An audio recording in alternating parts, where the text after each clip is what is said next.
Good morning guys, nagluluto tayo ng balanghoy or kamuting kahoy guys, or kasaba. So ito gagataan natin. So nandyan na ang unang gata. Yan yung unang gata ang niluto dyan.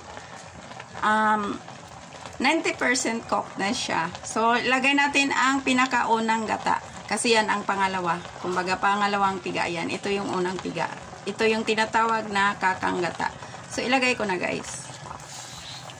Tapos, lagyan pa natin yan ng sugar para mas masarap. Lagyan natin ng sugar, brown sugar. Hindi naman kadamihan pero para matamis siya pag kinain.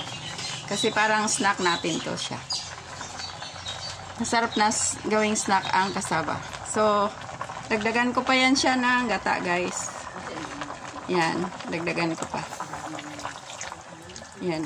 Tapos, ipain-in na lang yan hanggang sa masunog yung pinakailalim na kasaba. So, maamoy naman natin pag amoy sunog na. So, that's it na.